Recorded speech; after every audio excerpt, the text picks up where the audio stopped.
Sir, ದೇಶದಲ್ಲಿ gas ಸಿಲಿಂಡರ್ಗಳ ದರ ಹೆಚ್ಚಳ ಆಗ್ತಾ ಇದೆ. ಗ್ಯಾಸ್ ಸಿಲಿಂಡರ್ದು ದರ ಅಂತ ಅನ್ನೋದು ಸರಿಯಲ್ಲ. ಗ್ಯಾಸು LPG, ಕಮರ್ಷಿಯಲ್ LPG ಮತ್ತು ಈ ಕಮರ್ಷಿಯಲ್ LPG ಏನಿದೆ, LPG ಮತ್ತು ಒಟ್ಟಾರೆ ಪೆಟ್ರೋಲಿಯಂ ಪ್ರಾಡಕ್ಟ್ಸ್ ಭಾಳ ಸಮಸ್ಯೆ ಇದೆ. ಯಾರು ಕಾಂಗ್ರೆಸ್ದವರು ಈ ರೀತಿ ಒಂದು ಮಾತನಾಡ್ತಾ ಇದ್ದಾರೆ, ಅವರ ಹಳೆಯ ವಿಡಿಯೋಗಳು, ಹಳೆಯ ಸ್ಟೇಟ್ಮೆಂಟ್ಗಳು ನಿಮ್ಮ ಕಡೆನೇ ಇದ್ದಾವೆ, ನಿಮ್ಮ ಟಿ ವಿಯಲ್ಲೇ ಇದ್ದಾವೆ. ಮೊಯ್ಲಿ ಅವರೇನು ಮಾತಾಡಿದರು, ಮನಮೋಹನ್ ಸಿಂಗ್ ಅವರೇನು ಮಾತಾಡಿದರು, ಆನಂತರ ನಮ್ಮ ಹಿಂದೆ ಇನ್ನೊಬ್ಬರು ಅವರ ಜಸ್ಟ್ ಈಗ ಈ ಮೂಮೆಂಟ್ಗೆ ಹೆಸರು ಮರಿತಾ ಇದೆ, ಮಣಿಶಂಕರ್ ಅಯ್ಯರ್, ಅವ್ರು ಪೆಟ್ರೋಲಿಯಂ ಮಂತ್ರಿಯಾಗಿದ್ದರು. ಅವ್ರು ಅವಾಗೆಲ್ಲ ಏನು ಸ್ಟೇಟ್ಮೆಂಟ್ ಕೊಟ್ಟಿದ್ದಾರೆ ನೋಡ್ರಿ. ನಾವೇನು ಮನಮೋಹನ್ ಸಿಂಗ್ ಅವರಂತೂ ಹೇಳಿದ್ರು, ನಾವೇನು ಗಿಡದಲ್ಲಿ ದುಡ್ಡನ್ನು ಬೆಳಿತೇವ ಅಂತ ಕೇಳಿದ್ರು. ಏನು ದುಡ್ಡು ಗಿಡದಲ್ಲಿ ಹುಟ್ಟದ, ಅದಕ್ಕೆ ನಾವು ರೇಟ್ ಜಾಸ್ತಿ ಮಾಡಿದ್ದೀವಿ ಅಂತ ಹೇಳಿದ್ರು. ಅವಾಗ ಕ್ರೈಸಿಸ್ ಇರಲಿಲ್ಲ.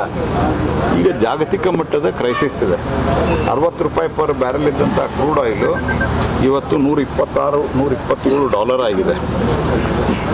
ಮತ್ತು ಜಗತ್ತಿನ ಬೇರೆ ದೇಶದಲ್ಲಿ LPG ಅವೈಲೇಬಲ್ ಇಲ್ಲ, ಪೆಟ್ರೋಲ್ ಅವೈಲೇಬಲ್ ಇಲ್ಲ. ಅಂಥದ್ರಲ್ಲಿ ನಿಮ್ಗೆ ಅವೈಲೇಬಿಲಿಟಿ ಎಲ್ಲಾದರೂ ಸಮಸ್ಯೆ ಆಗಿದೆಯಾ? ವಿಶೇಷವಾಗಿ ಪೆಟ್ರೋಲ್ ಡೀಸೆಲ್ ಖಾಲಿ ಆಗ್ತದಂತ ರಾಹುಲ್ ಗಾಂಧಿ ಬೇಜವಾಬ್ದಾರಿ ಹೇಳಿಕೆ ಕೊಟ್ಟಿದ್ದಾರಲ್ಲ, ಪಾರ್ಲಿಮೆಂಟ್ ಹೊರಗಡೆ ಬಂದ ತಕ್ಷಣ ನಾಳೆಯಿಂದ ಪೆಟ್ರೋಲ್ ಡೀಸೆಲ್ ಖಾಲಿ ಆಗ್ತದೆ, ಎಲ್ಲರೂ ಹೋಗಿ ತುಂಬಿಕೊಡ್ರಿ ಅಂಥೇಳಿ ರಾಹುಲ್ ಗಾಂಧಿ ಏನು ಹೇಳಿಕೆ ಕೊಟ್ಟಿದ್ದರು. ಆ ಬೇಜವಾಬ್ದಾರಿ ಹೇಳಿಕೆ ಅದು ಬೇರೆ ವಿಷಯ. ಆದರೆ ಯಾರಿಗಾದರೂ ತೊಂದರೆ ಆಯಿತಾ? ಸರ್ಕಾರ ಮೋದಿಯವರ ನೇತೃತ್ವದಲ್ಲಿ ಇದಕ್ಕೆ ಪೂರ್ತಿ ಪ್ರಮಾಣದಲ್ಲಿ ತಯಾರಿಯನ್ನು ನಾವು ಮಾಡ್ಕೊಂಡಿದ್ದೇವೆ. ತಯಾರಿ ಅಂದರೆ ಏನಂಗಿದ್ರೆ, ತಯಾರಿ ಇನ್ ದಿ ಸೆನ್ಸ್ ನಾವು ಸ್ಟ್ರಾಟಜಿಕ್ ರಿಸರ್ವ್ ಮಾಡಿದ್ದೇವೆ. ಬೇರೆ ಬೇರೆ ಮೊದಲು 20-21 ಲೊಕೇಶನ್ದಿಂದ ತರಿಸ್ತಾ ಇದ್ದೇವೆ. ಇವತ್ತು ಸುಮಾರು 47 ಲೊಕೇಶನ್ನಿಂದ ತರಿಸ್ತಾ ಇದ್ದೇವೆ. ಅದರ ದೂರಿನಿಂದ ಬರಬೇಕು. ಇಂಟರ್ನ್ಯಾಷನಲ್ ಪ್ರೈಸ್ ಜಾಸ್ತಿ ಆಗ್ತಾ ಇದೆ.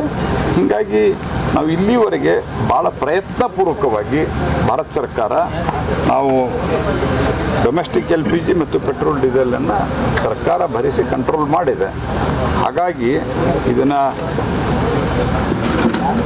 ಜನಕ್ಕೆ ದ್ರೋಹ, ಲೂಟಿ ಅಂತ ಮಾತಾಡ್ತಾರೆ ಅವರಲ್ಲ. ಏನಿಲ್ಲದಾಗ ರೇಟ್ ಜಾಸ್ತಿ. ನೀವು ಕರ್ನಾಟಕದಲ್ಲಿ ಯಾಕೆ ರೇಟ್ ಜಾಸ್ತಿ ಮಾಡಿದ್ದೀರಿ? ನಾನು ಸಿದ್ದರಾಮಯ್ಯ 3 ಸರ್ತಿ ಪೆಟ್ರೋಲ್ ಡೀಸೆಲ್ ರೇಟ್ ಜಾಸ್ತಿ ಮಾಡಿದ್ದಾರೆ. ನೀವು ಬಂದಮೇಲೆ ಯಾಕೆ ಮಾಡಿದ್ದೀರಿ? ಸಿದ್ದರಾಮಯ್ಯನವ್ರು ಸ್ವಲ್ಪ ಜಗತ್ತಿನಾಗ ಏನು ನಡೆದದ, ನೀವು ಮುಖ್ಯಮಂತ್ರಿ ಉಳಿಬೇಕು, ಅದಕ್ಕೆ ನೀವು ನಮ್ಮನ್ನು ಬೈತೀರಿ, ಪರವಾಗಿಲ್ಲ. ಆದರೆ ಸ್ವಲ್ಪ ಸತ್ಯವನ್ನು ಅರ್ಥ ಮಾಡ್ಕೋಬೇಕಲ್ಲ ನೀವು.